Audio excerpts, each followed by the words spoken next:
Hello 9th class. तो बेटा मैं आपको मेरिस्टेमेटिक टिश्यू में के बारे में बता चुकी हूँ। तो today I am going to tell you about permanent tissue. तो परमानेंट टिश्यू में हम देखो क्या पढ़ेंगे, what happens to the cells formed by meristematic tissue. ये मेरिस्टेमेटिक टिश्यू से बनते हैं परमानेंट टिश्यू। एक्चुअली ये सारा lecture has been already told you by a video lecture some days ago, but now today I am going to tell you again because I am going to deliver written part to you. So listen to it carefully. अगर आपने पहले अच्छे से सुना होगा तो ये भी अच्छे से समझ में आएगा. Cells derived from division of meristematic tissue take up specific role. जो मेरिस्टेमेटिक टिश्यू से डिवाइड होके अलग हो जाते हैं उन्हें कहते हैं हम permanent tissues, and they take up specific role, और उनका अलग अलग रोल हो जाता है. जैसे फॉर एग्जांपल जाइलम टिश्यू का अलग रोल हो जाता है, फ्लोएम का अलग हो जाता है, and lose the ability to divide. और मेरिस्टेमेटिक जो टिश्यू है they can not divide, thus they form a type of permanent tissue. इसीलिए इन्हें permanent tissue कहा जाता है because they are not able to divide, they don't divide. The developmental process by which cells derived from meristematic tissue take up permanent shape, size and function is called differentiation. जो अलग हो जाते हैं meristematic tissue से and they took particular shape, उनकी अलग shape हो जाती है. देखो जो मेरिस्टेमेटिक टिश्यू है they are continuously dividing cells, लेकिन ये उनसे अलग होके एक पर्टिकुलर शेप साइज ले लेते हैं और फिर फर्दर डिवाइड नहीं होते. इस प्रोसेस को बोलते हैं डिफरेंशिएशन, क्योंकि वो मेरिस्टेमेटिक टिश्यू से अलग हो जाएंगे and they are not able to divide further but perform continuously a particular function. जैसे जाइलम का अलग फंक्शन है, फ्लोएम का फूड ट्रांसपोर्ट करना है, जाइलम का सैप ट्रांसपोर्ट करना है. SAP means water with minerals. So in this way cells of meristematic tissue differentiate to form cells of permanent tissue. Different types of permanent tissues are formed due to difference in their specialization. या अलग अलग तरह के permanent tissues बनते हैं. Like I have already told you, xylem and phloem, these are two different specialised tissue. तो they have different functions also. Permanent tissues में भी सिंपल भी हो सकते हैं, कम्प्लेक्स भी हो सकते हैं. As I already told you in previous video, their cells may be living और डेड. उनके सेल लिविंग भी हो सकते हैं, डेड भी. थिन वॉल्ड और थिक वॉल्ड भी हो सकते हैं. थिकनिक में भी रेगुलर और इरेगुलर.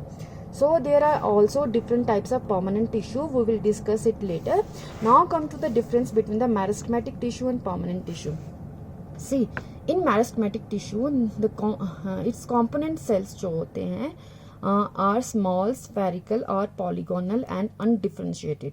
ठीक है, मेरिस्टेमेटिक के स्मॉल सेल होंगे क्योंकि ये कॉन्टिन्यूसली डिवाइडिंग सेल है एंड लिविंग सेल है, इसलिए स्मॉल साइज के होते हैं. स्फेरिकल और पॉलीगन एंड अनडिफरेंशिएटेड होते हैं, मतलब they all have same shape. और क्योंकि इनका पर्टिकुलर फंक्शन कोई अलग परफॉर्म नहीं करते, स्पेशलाइजेशन नहीं होती, so they are undifferentiated. Its component cells are large होते हैं, यहाँ पे डिफरेंशिएटेड होते हैं विद डिफरेंट शेप. यहाँ इनकी डिफरेंट शेप होती है. यहाँ पे साइटोप्लाज्म बहुत डेंस होता है because their the only role is dividing, इसलिए the cytoplasm need to be very dense. Vacuoles are nearly absent because vacuoles का डिवाइडिंग सेल में कोई काम नहीं होता. Their function is only to provide strength and osmoregulating, maintain osmoregulating pressure. So ये चीजें इसमें होती है परमानेंट टिश्यूज में. Large central vacuole occur in living permanent cells. Intercellular space इसमें एब्सेंट होती है. हाँ, एक सेल दूसरे सेल के साथ बिल्कुल जुड़ा हुआ होता है, उनमें कोई स्पेस नहीं होती, लेकिन यहाँ पे सेल्स के बीच में स्पेस होती है often. Cell wall of its cells is thin. इनकी सेल वॉल थिन और इलास्टिक होती है because they need to continuously divide, इसलिए वो ही पतली और बहुत ही फ्लेक्सिबल होती है. लेकिन यहाँ पे the cells are not need to be dividing, so the cell wall in this case is may be thin or thick. Okay, तो nucleus of each cell of this tissue is large and prominent. यहाँ पे क्योंकि the main function of meristematic tissue is dividing continuously, so the nucleus is very active in this case and very prominent. तो यहाँ पे dividing का कोई role नहीं है. So nucleus of each cell of this tissue is less conspicuous. मतलब इतना well developed नहीं होता है. वेल डिवेल्प्ड मीन्स कि prominent size का नहीं होता. Like the size is here in meristematic tissue is very large. Here the size is comparatively small. Its cell grow and divide regularly. Its cells do not normally divide. Normally क्या generally they don't divide. It's a simple tissue because the function is only dividing. It can be simple भी हो सकती है. Most of the time it is complex or specialized because जो specialized means जो function for example phloem का होगा वो xylem नहीं कर सकता. Phloem is specialized in transporting food and xylem is specialized in transporting minerals, sap and water. So they are specialized, complex, or sometimes it can be simple. Its cells are metabolically active because their function again is dividing, so they are metabolically active. The metabolic rate of the cell of this tissue is comparatively slow. इनका जो specialized function होते हैं, they are well developed in only in that function. Okay. Next question, next point is cell organelles of its cells are simple.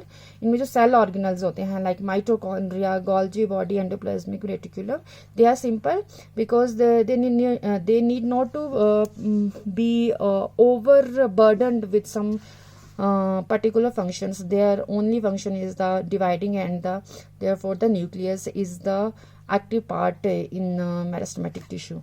The cell organelle of its cells are well developed and the cells of this tissue do not contain crystals and other inclusion.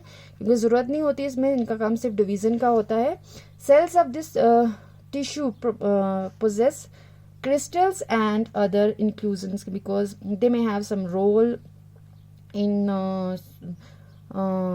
these permanent tissues. Inclusion maybe उनमें food storage vacuoles होंगे या फिर crystals which may provide to extra energy to cell और which may have extra specialization. तो इसलिए ये उनमें हो सकता है. crystals हो सकते हैं permanent tissues में और inclusions हो सकते हैं. Its cells are living, of course. All the cells of meristematic tissues are living because they are continuously dividing cell.